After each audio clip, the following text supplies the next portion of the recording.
सकाळी सकाळी आईला छान तयार करून नवी कोरी पैठणी साडी नेसायला देऊन मुलगा आईला घेऊन शहरातल्या सर्वात मोठ्या वृद्धाश्रमाकडे जायला निघाला. शहरापासून वृद्धाश्रम 4 तासाच्या अंतरावर होते. मुलगा आईला घेऊन एवढ्या घाईघाईमध्ये निघाला होता की कधी एकदा वृद्धाश्रमात जातो आणि आईला तिकडे सोडून निघून येतो असे त्याला झाले होते. परंतु म्हणतात ना, वाईट गोष्टी करायला निघालात तर त्यामध्ये अडचण तर नक्कीच येणार. भर सामसूम रस्त्यात त्यांच्या गाडीचे दोन्ही टायर पंक्चर झाले. आजूबाजूला कोणीही नव्हते.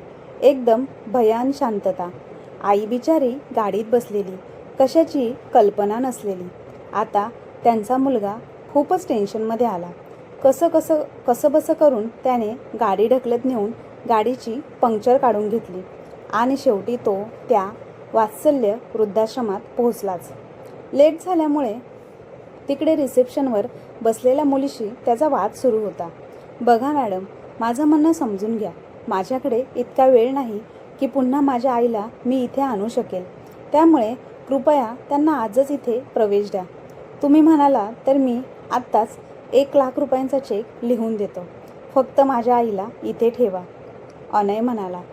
रिसेप्शनवर बसलेल्या मुलीने शांतपणे उत्तर दिले, सर, मी तुम्हाला आधीच सांगितलं आहे, मी कुठल्याही परिस्थितीत तुमच्या आईला आज प्रवेश देणार नाही. या वृद्धाश्रमाच्या संचालिका सध्या बाहेर आहेत आणि उद्या संध्याकाळी त्या परत येतील. त्यामुळे कृपया उद्या या आणि तुमच्या आईला आता सोबत घेऊन जा. अनय रागावून म्हणाला, मॅडम, मी तुमचं म्हणणं समजतो, पण माझी ही मजबुरी आहे. आम्ही फार लांबून आलो आहोत. 3 दिवसांनी माझी फॉरेनला फ्लाईट आहे. मला अजून खूप तयारी करायची आहे. कृपया माझ्या परिस्थितीचा विचार करा. इतक्यात अनयचा फोन वाजला. त्याच्या बॉसचा फोन होता. हॅलो सर, अनय म्हणाला. पलीकडून आवाज आला, मिस्टर अनय, तुम्ही मला अजूनही डॉक्युमेंट मेल केलेले नाहीत. तुम्ही सांगितलं होतं की आज दुपारपर्यंत पाठवतो. हो सर, मी लगेच पाठवतो, अनय घाईघाईने म्हणाला. त्यावर बॉस म्हणाले, पण मिस्टर अनय, तुम्ही तुमच्या कामात इतके निष्काळजी कसे होऊ शकता? नाही सर, खरं तर मी अडचणीत होतो. मी आत्ताच तुम्हाला, अनय काहीतरी सांगणार इतक्यात फोन कट झाला. चिंतेने ग्रस्त झालेला अनय खुर्चीवर बसला. त्याला असं त्रस्त पाहून सावित्रीताई देखील अस्वस्थ झाल्या. अनयने पुन्हा रिसेप्शनवर बसलेल्या मुलीकडे पाहत म्हटलं, मॅडम, तुम्ही पाहत आहात ना की मी किती अडचणीत आहे. एकीकडे बायको, मुलं आणि घरच्या समस्या, तर दुसरीकडे परदेशातल्या नोकरीचे भविष्य. मॅडम, कृपया काहीतरी करा. वृद्धाश्रमाच्या मॅनेजरला फोन लावा, मी त्यांच्याशी बोलतो. नाही, सध्या ते शक्य नाही. मॅडमचा फोन आउट ऑफ रेंज आहे, असं सांगत त्या मुलीने आवाज दिला. रमेश, इकडे ये. तेव्हा 20-22 वर्षाचा रमेश तिच्यासमोर आला. सांगा मॅडम, तो म्हणाला. रमेश, या दोघांसाठी चहा पाणी आण. रात्रीसाठी इथे झोपायचीही त्यांची व्यवस्था कर. तो म्हणाला, ठीक आहे मॅडम, आत्ताच करतो, असं म्हणून तो आतमध्ये गेला. हे ऐकून अनय थोडा आश्चर्यचकित झाला. तेव्हा ती मुलगी म्हणाली, मिस्टर अनय, जर तुम्ही पुन्हा परत येऊ शकत नसाल तर तुम्ही दोघं आज रात्रीसाठी इथेच थांबा. पण मॅडम, मला अडचण येईल. अहो, मी सांगितलं ना की तुम्ही रात्री इथे राहू शकता. तुम्ही रूम नंबर 2मध्ये जा. काही लागलं तर सांगा. मॅडमच्या सांगण्यावरून अनय मनात खट्टू होत आपल्या आईला घेऊन खोलीत गेला. रमेशने जमिनीवर गादी अंथरून त्यांची रात्री थांबण्याची व्यवस्था केली. साहेब, मी थोड्या वेळात चहा नाश्ता घेऊन येतो. तोपर्यंत हातपाय धुवून घ्या. इथे जवळ बाथरूम आहे, असं सांगून रमेश स्वयंपाकघरात गेला. अनय लॅपटॉप घेऊन बसला आणि ऑफिसचं काम करायला लागला. सावित्रीताई त्याच्याबरोबर आणलेल्या पिशवीतून भाजी भाकरी काढत म्हणाल्या, बाळा, मी सकाळी उठून पराठे बनवले होते. तुला खूप आवडतात ना? बरोबर लोणचे पण आणले आहे. आपल्या आईच्या बोलण्याकडे त्याने लक्ष दिलं नाही आणि तो आपल्या कामात व्यस्त राहिला. तेव्हा सावित्रीताई म्हणाल्या, ठीक आहे बाळा, मीच तुला माझ्या हाताने हे पराठे खाऊ घालते. पुन्हा कधी तुला हे सुख मिळेल की नाही कोण जाणे. असे म्हणताना त्यांचा स्वर ओलसर झाला. त्यांनी एक पराठ्याचा तुकडा तोडून अनयला खाऊ घातला. हात पुढे केला तेव्हा अनय गोंधळून आणि रागात म्हणाला, काय आहे, तुला दुसरं काही काम नाही का? मला खूप सगळं काम संपवायचं आहे. तू खा ते पराठे, मला आता भूक नाही. अनयच्या या उत्तराने सावित्रीताई थोडी घाबरली. आणि गप्प बसून पराठे पुन्हा पिशवीत ठेवून दिल्या. मग त्या म्हणाल्या, ठीक आहे बाळा, तुला आयुष्यात खूप प्रगती मिळो, खूप मोठा माणूस हो, माझी देवाकडे हीच प्रार्थना आहे. थोडा वेळ गप्प बसून सावित्रीताई आपल्या भूतकाळात रमल्या.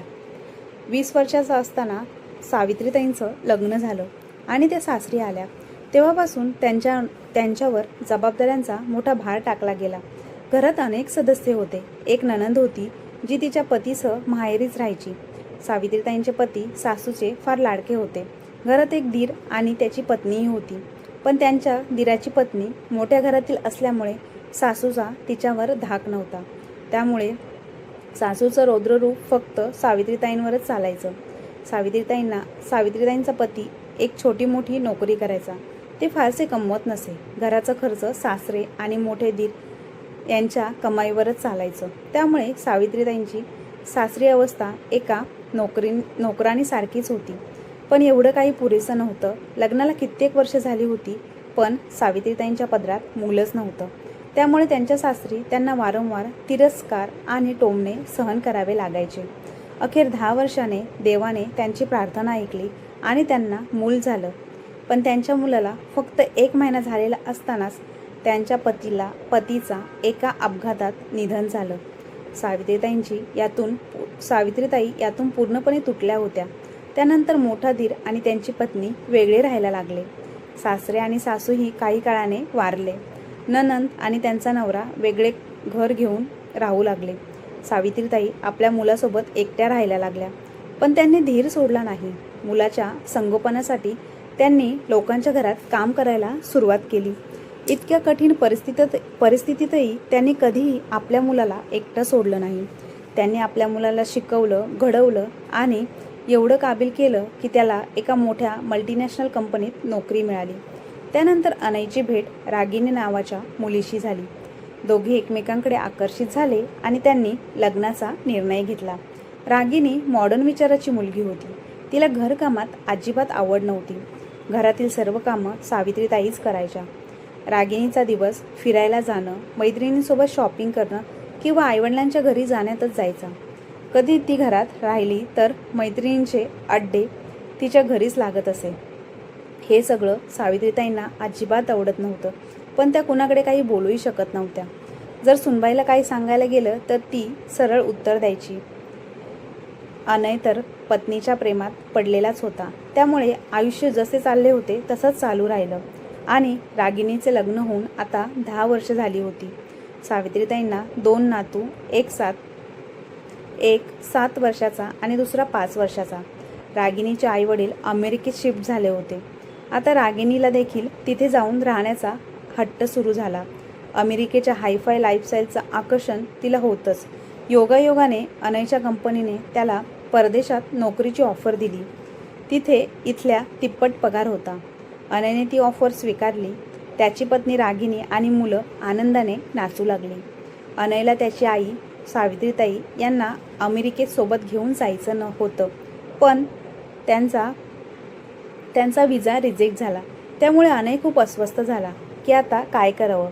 त्याची पत्नी रागिनी मात्र अमेरिकेला जाण्याच्या आग्रहावर ठाम होती. तिने सुचवलं की सध्या तरी आईला वृद्धाश्रमात पाठवू आणि 1 वर्षानंतर पुन्हा विजासाठी प्रयत्न करू. पण अनयने विचारले, जर पुढच्या वर्षी विजा लागला नाही तर काय?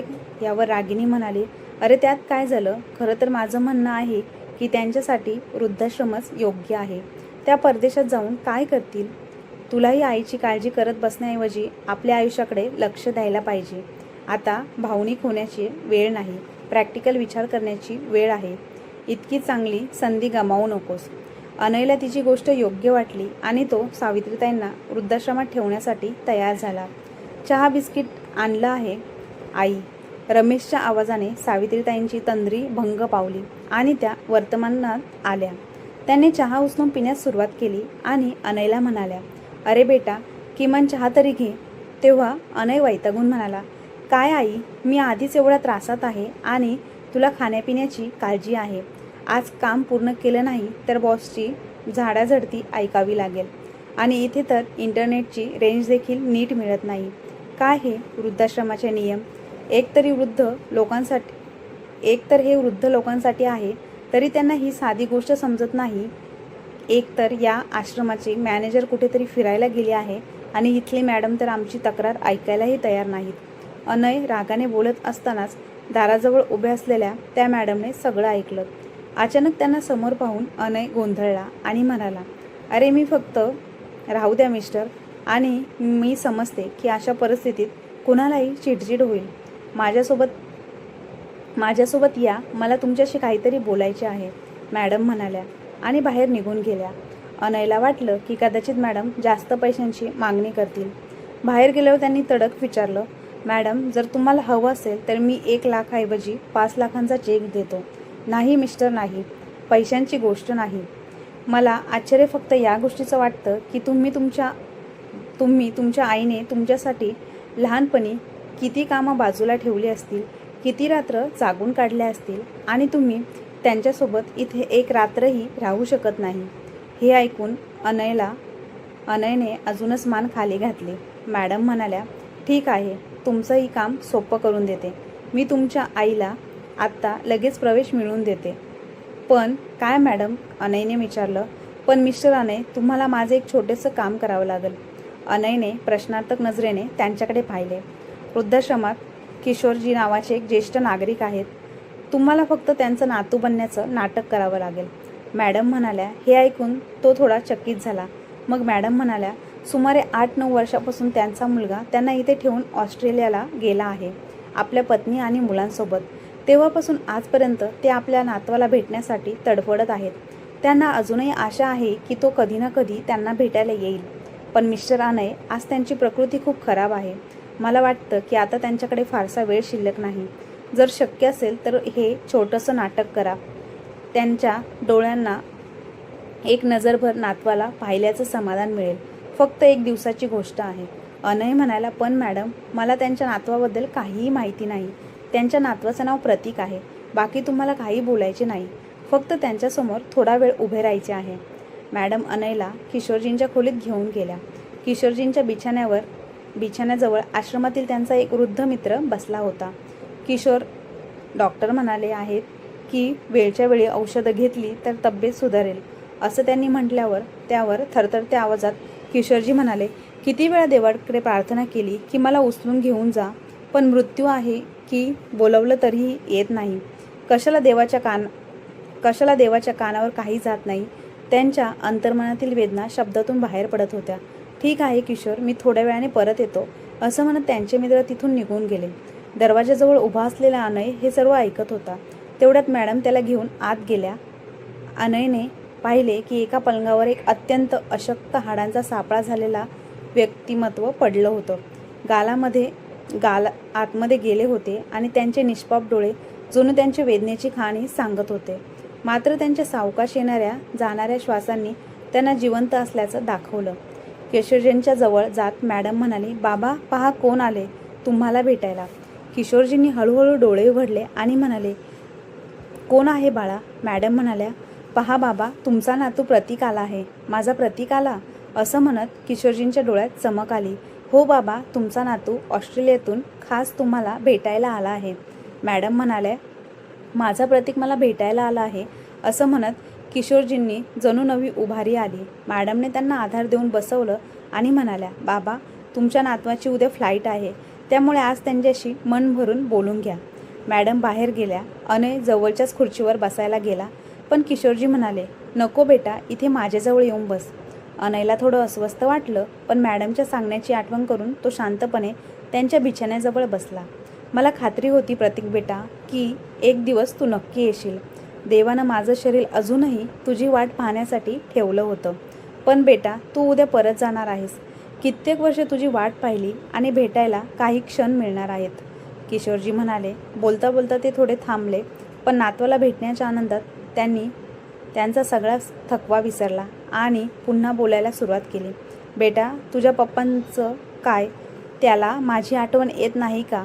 किती वर्ष झाली त्याला पाहिलं नाही, असं म्हणत त्यांनी विचारलं. हे ऐकून अनय काही बोलू शकला नाही. तुझी आई तरी बरी आहे का? किशोरजी विचारू लागले. हो आजोबा, सगळे बरे आहेत, अनय म्हणाला. बेटा, माहिती आहे का, इथे वृद्धाश्रमात अनेकदा लोक मिठाई वाटतात.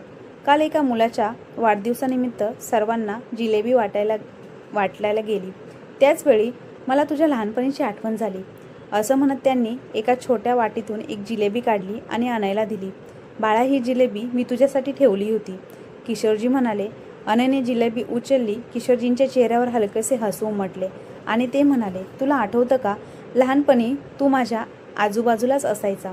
तुला जिलेबी खूप आवडायची, पण तुझी आई तुला जास्त खायला देत नव्हती. म्हणून आपण दोघं पार्कच्या नावाने बाजारात जायचो आणि हलवाईच्या दुकानातून जिलेबी खायचो. त्यावेळी तू माझा हात धरायचा आणि तो कधीच सोडायचा नाहीस. पण मग एकदा हात सोडला तो पुन्हा धरलाच नाहीस. आपल्या थरथरत्या हाताकडे पाहत किशोरजी म्हणाले, नाही आजोबा, असं नाही.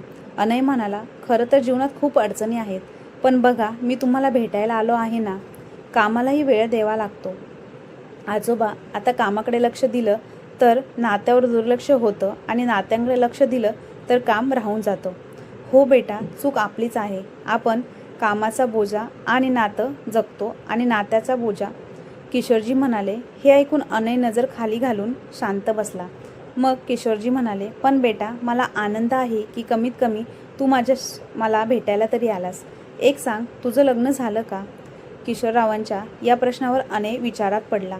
त्यांच्या मनात विचार आला की जर हो म्हणालो तर आजोबा सुनेबद्दल विचारू लागतील. काय झालं बाळा, कोणत्या विचारात पडलास? तुझं लग्न झालं का? किशोरजींनी विचारलं. अनय म्हणाला, अरे नाही आजोबा, माझं अजून लग्न झालेलं नाही. अच्छा, मग तुला एखादी मुलगी आवडते का? नाही आजोबा, तुम्ही काय प्रश्न विचारताय? अनयने उत्तर दिलं. प्रतीक बेटा, आता माझ्यापासून तू काय लपवतोयस? मी तुझ्या बापाचाही बाप आहे. असे म्हणत किशोरजींचा आवाज पुन्हा कापायला लागला आणि त्यांच्या डोळ्यातून अश्रू टपकायला लागले. काही वेळ शांत राहिल्यावर ते म्हणाले, अजूनही तुझ्या पित्याचा गंध माझ्या मनातून गेलेला नाही, पण तो मला सोडून गेला. पण बेटा, तू मला एक वचन देशील का? हो आजोबा, सांगा ना. बेटा, तुझा बाप मला एकटा सोडून गेला, पण तू कधीही तुझ्या आईवडिलांना वृद्धाश्रमात एकटं सोडून जाऊ नकोस. वृद्ध अवस्थेत जेव्हा एखादा माणूस एकटा राहतो तेव्हा त्याचं आयुष्य शिक्षा होऊन जातं. ही फक्त माझ्या एकट्याची व्यथा नाही. इथे वृद्धाश्रमात कितीतरी वडीलधारी मंडळी आहेत ज्यांची मुलं, मुली, सुना, नातवंड आहेत, पण तरीही त्यांचं कोणीच नाही. जीवनाच्या या टप्प्यावर सगळे नातेसंबंध फूल वाटायला लागतात. इथं राहणाऱ्या प्रत्येक वृद्धाच्या मनात कुटुंबाच्या आठवणी दिवस रात्र काट्यासारख्या टोचत राहतात. अनय आणि किशोरजी यांच्यात बोलणं सुरू असतानाच अनयचा फोन वाजला. त्यानं पाहिलं तर रागिणीचा कॉल होता. मग अनय म्हणाला, बरं आजोबा, आता तुम्ही झोपा. सकाळी एअरपोर्टला जाण्यापूर्वी मी तुम्हाला भेटायला येईल. हो बेटा, तूही थकला असशील, जा आणि झोपून घे. देव करं तुला जगातील सर्व सुख मिळो. काहीतरी अनर्थ घडल्याच्या भीतीने त्याने मागे वळून पाहिले तर किशोरजी त्यांच्या पलंगावरून निधडक पडले होते. अनय त्यांच्या जवळ गेला आणि त्यांना हलवलं, पण त्यांचा प्राण निघून गेला होता. त्या वृद्ध व्यक्तीशी कोणतेही रक्ताचे नातेसंबंध नसतानाही त्यांना अशा अवस्थेत पाहून अनयच्या डोळ्यातून अश्रू वाहू लागले. त्यांनी त्वरित मॅडमला आवाज दिला आणि किशोरजींबाबत सांगितले. काही वेळ अनय शांतपणे उदास होऊन बाहेर बसून राहिला. तेवढ्यात पुन्हा अनयचा फोन वाजला. त्याने फोन उचलला तर त्याच्या पत्नीचा आवाज आला. अरे, इतका वेळ कुठे आहेस तू? आईला वृद्धाश्रमात सोडायला गेला होतास ना, मग अजून परत का आला नाहीस? ते काही नाही, नाराजीने अनय म्हणाला. इथे वृद्धाश्रमाच्या संचालिकाच उपस्थित नव्हत्या, त्यामुळे आईचं ॲडमिशन होऊ शकलं नाही. म्हणून मी त्यांच्यासोबत बोलणे मध्येच तोडत रागिनी म्हणाले, अरे कमाल करतोस. आज ॲडमिशन नाही झालं तर उद्या झालं असतं. त्यासाठी तुला तिथे थांबायची काय गरज होती? तुला आईला तिथे सोडून परत यायला हवं होतं ना. 3 दिवसांनी आपली फ्लाईट आहे आणि तू तिथे जाऊन आईसोबत बसला आहेस. रागिनी, ती माझी आई आहे. मी तिला तशीच सोडून येऊ? मी उद्या सकाळी लवकर निघून येईल. असे म्हणत अनयने फोन ठेवला. तो आपल्या आईच्या खोलीत गेला. तेव्हा सावित्रीताई उदास बसल्या होत्या. त्यांनी विचारलं, काय झालं अनय बेटा, काही त्रास आहे का? इतका वेळ का लागला? काही नाही आई, बस थोडा कंटाळा आला होता म्हणून थोडं बाहेर फिरून आलं. अनय म्हणाला.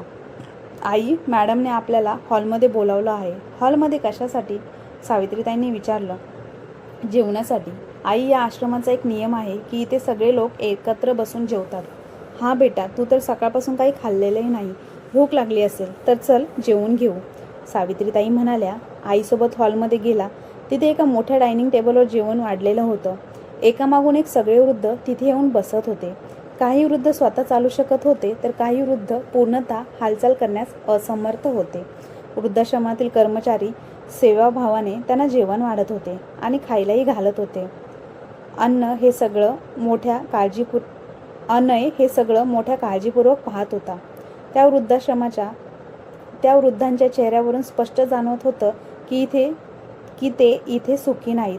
जरी खाण्यापिण्याच्या सोयी उत्तम असल्या तरी आपल्या मुलांपासून दूर राहण्याचे दुःख त्यांच्या डोळ्यातून सहज दिसत होतं. अनयने फारच थोडं जेवलं आणि परत खोलीत जाऊन बसला.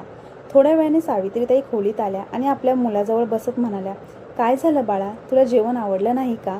मला जेवायचं नव्हतं आई, तो उदास स्वरात म्हणाला. मग तो म्हणाला, आई तुझ्याकडे जे आलू पराठे आहेत ना, मला ते खायचे आहेत. सावित्रीताईंनी हसत आपल्या बॅगेतून आलू पराठे काढले आणि मुलाला देत म्हणाल्या, माहिती आहे बाळा, जेव्हा तू लहान होतास ना तेव्हा रोज मला आलू पराठे बनवायला सांगायचास आणि मी जेव्हा बनवायचे तेव्हा म्हणायचा, आई मला तुझ्या हातानेच खाऊ घाल. तुझ्या हाताने खाल्लं की जेवणाचा स्वाद दुपटीने वाढतो. तर आजही खाऊ घाल ना, अनय म्हणाला. सावित्रीताई हसत त्याला आपल्या हाताने खाऊ घालू लागल्या. भावनांनी अनय म्हणाला, आई तुला आठवतं का, जेव्हा मी लहान होतो आणि उन्हाळ्याच्या सुट्ट्यांमध्ये आपण मावशीच्या घरी गेलो होतो तेव्हा मी तिथल्या गल्लीतील मुलांबरोबर लपाछपी खेळायला लागलो होतो.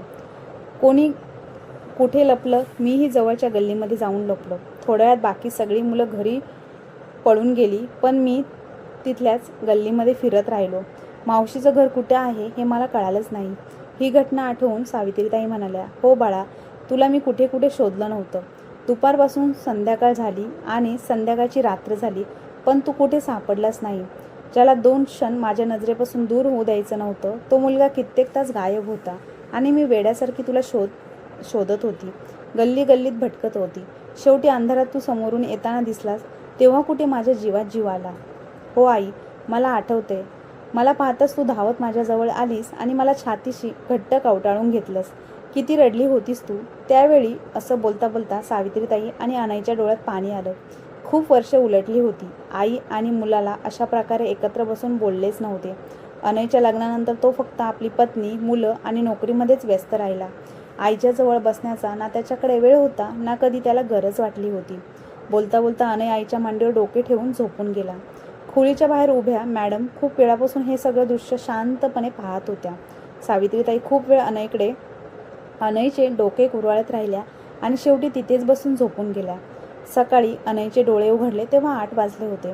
घड्याळ पाहून तो चकित झाला. त्याने सावित्रीताईंना उठवलं आणि म्हटलं, आई मला खूप उशीर झाला आहे, ऑफिसलाही जायचं आहे. तो घाईघाईने आपलं सगळं सामान बॅगेत भरू लागला. रिसेप्शनवर सगळ्या औपचारिकता पूर्ण केल्यावर तो जाण्यासाठी तयार झाला. तेव्हा सावित्रीताई म्हणाल्या, बाळा स्वतःची काळजी घे. वाटेत थांबून काहीतरी खा, नाहीतर मला तुझी काळजी वाटत राहील. ठीक आहे आई, आता मी निघतो, असं म्हणत अनय तिथून भराभरा निघून गेला. तिथून थेट तो आपल्या ऑफिसला गेला. पण दिवसभर त्याच्या मनात उलथापालथ सुरूच होती. त्याला असं वाटत होतं जणू काही तो खूप काहीतरी मागे सोडून चालला आहे. नको असतानाही वृद्धाश्रमातील वृद्धांचे लाचार, असहाय्य आणि निराश चेहरे पुन्हा पुन्हा त्याच्या डोळ्यासमोर येत होते. रात्री अनय जेव्हा घरी पोचला तेव्हा तो गप्प होता. रागिनी म्हणाली, आईला वृद्धाश्रमात सोडून आलास? यावर अनयने होकारार्थी मान हलवली. रागिनी म्हणाली, तसं पाहिलं तर बरं झालं. शेवटी आपण त्यांचं ओझं किती दिवस उचलणार. बरं तू हातपाय धुवून घे, जेवण तयार आहे. पत्नीच्या या बोलण्याने अनय त्याचं मन आधीच विचारांच्या गुंत्यात अडकलेलं होतं. पण आता त्याच्या मनात स्पष्ट होतं की त्याला पुढे काय करायचं आहे. काय झालं, अजूनही फ्रेश झाला नाही? जेवण गार होईल, रागिनीने विचारलं. यावर अनय म्हणाला, मला भूक नाही, आणि तो आपल्या खोलीत निघून गेला. रात्र झाली, सगळे झोपले, पण अनयच्या डोळ्यातून झोप गायब झाली होती. ती रात्र त्याने खूपच कष्टाने काढली. दुसऱ्या दिवशी सकाळी अनय कुणालाही काही न सांगता आपली गाडी घेऊन घरातून निघाला. 2 तासाच्या आत तो त्याच वृद्धाश्रमाच्या आश्रमासमोर उभा होता जिथे त्याने काल आपल्या आईला सोडलं होतं.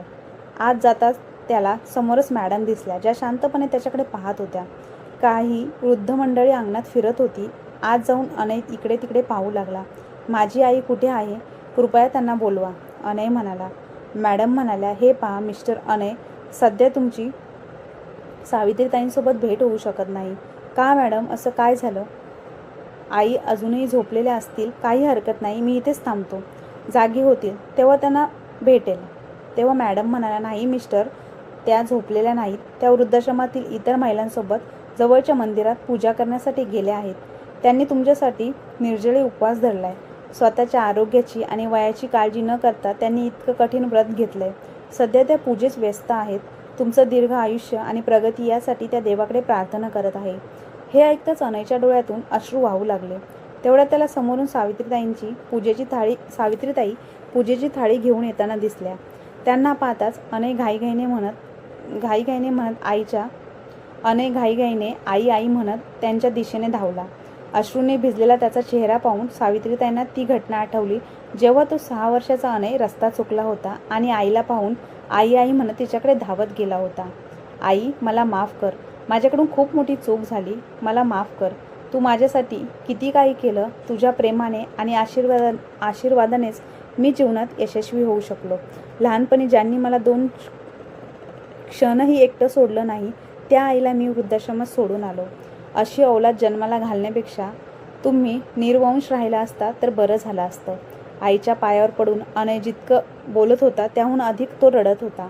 सावित्रीताईंनी अनयचे अश्रू पुसत त्याला उभं केलं. तेव्हा अनय म्हणाला, आता घरी जाऊन. तेव्हा मॅडम म्हणाल्या, मिस्टर अनय, तुम्ही अशा पद्धतीने आईला घेऊन जाऊ शकत नाही. तुम्हाला वृद्धाश्रमातून त्यांना घेऊन जाण्यासाठी मॅनेजर ऑफिसमध्ये जाऊन सगळ्या फॉर्मॅलिटीज पूर्ण कराव्या लागतील. तेव्हा अनय म्हणाला, ठीक आहे मॅडम, तुम्ही मला मॅनेजरशी भेट घालून द्या. मॅडम त्यावर मॅनेजर ऑफिसमध्ये घेऊन गेल्या. ड्रॉवरमधून एक पेपर काढून अनयला सहीसाठी दिला आणि समोरील खुर्चीवर त्या बसल्या. हे पाहून अनय चकित झाला. अनय म्हणाला, येथील मॅनेजर अजून आली नाहीत का? मॅडम हसून म्हणाल्या, मिस्टर अनय, या वृद्धाश्रमाची मॅनेजर मीच आहे. अनय म्हणाला, पण मॅडम 2 दिवसापूर्वी तर तुम्ही सांगितलं होतं की मॅनेजर सुट्टीवर गेले आहे. मॅडम हसत म्हणाल्या, ते सगळं खोटं होतं आणि ते खोटं मी मुद्दाम बोलले होते, कारण मला हवं होतं की तुम्ही इथे एक रात्र थांबावं आणि बघावं की वयाच्या या टप्प्यावर कुटुंबापासून वेगळे होण्याचे दुःख काय असतं. इथे येणाऱ्या सगळ्या लोकांना मी एक संधी देते आणि जी लोकं ती संधी ओळखतात ते खूप नशीबवान असतात. नातेसंबंधांची स्वतःची एक महत्त्वाची जागा असते मिस्टर अनय. आईवडील आपल्या मुलांसाठी त्यांच्या जन्माआधीच त्यांचे भविष्य सुरक्षित करण्यासाठी पैसे साठवायला लागतात, पण त्या बदल्यात ते कधीच अपेक्षाही करत नाही की त्यांच्या मुलांनी त्यांच्या वृद्धापकाळासाठी काही साठवणूक करावी. त्यांना पैशांची गरज नसते. त्यांना गरज असते त्यांच्या मुलांच्या थोड्या प्रेमाची, त्यांच्या सोबतीची. आणि जेव्हा त्यांना हे मिळतं तेव्हा त्यांचा हा कालावधी आनंदाने जातो. हे ऐकल्यावर अनयच्या डोळ्यात अश्रू ठेवून तो म्हणतो, तुमचे खूप खूप आभार मॅडम. तुम्ही माझ्यावर खूप उपकार केले आहेत. तुमचे मनापासून धन्यवाद. आईला घेऊन अनय वृद्धाश्रमाच्या बाहेर निघाला. सगळे वृद्ध त्याच्याकडे पाहत होते. काही वृद्ध तर त्यांना बाहेरपर्यंत सोडवायलाही आले होते. ते सगळे मनात विचार करत होते की काय त्यांच्या जीवनातही असा एखादा दिवस येईल जेव्हा त्यांचं कोणीतरी स्वतःच्या पश्चातापाने त्यांना इथून घेऊन जाईल. आणि त्यांना जसे सावित्रीताई आपल्या मुलासोबत गाडीत बसल्या तेव्हा अनयचा कॉल आला. अरे, सकाळी सकाळी मला न सांगता कुठे निघून गेलास? किती वेळा फोन केला पण तू फोन उचलत नव्हतास. त्याची पत्नी म्हणाली. अनय म्हणाला, मी वृद्धाश्रमातून आईला परत घेऊन घरी येत आहे. हे बोलणं ऐकताच, तुम्ही आईला परत आणणार आहात? त्यांना कुठे ठेवणार? आपल्याला तर परदेशात जायचं आहे ना. मी सांगते, परदेशात जाण्याचा प्रोग्राम मी कधीच रद्द करणार नाही. जिथे तिला आणलं होतं तिथे सोडून या, रागिनी म्हणाली. अनय म्हणाला, अजिबात नाही. मी माझ्या आईला एकटीला अमेरिकेला सोडून जाऊ शकत नाही. तुला जायचं असेल तर तू जाऊ शकते, पण मी तुझ्यासोबत जाण्यासाठी माझ्या आईला सोडणार नाही. असे म्हणत अनयने फोन कट केला आणि मनाशी ठरवले की आता जरी कोणतीही परिस्थिती असली तरी तो त्याच्या आईचा हात कधीही सोडणार नाही. तर मित्र आणि मैत्रिणींनो, अनयसारखा मुलगा सगळ्याच आईवडिलांना मिळाला तर कोणत्याही मायबापाला वृद्धाश्रमात जाण्याची वेळ कधीच येणार नाही. तर मंडळी, तुम्हाला आजची कथा कशी वाटली कमेंट बॉक्समध्ये नक्की कळवा. धन्यवाद.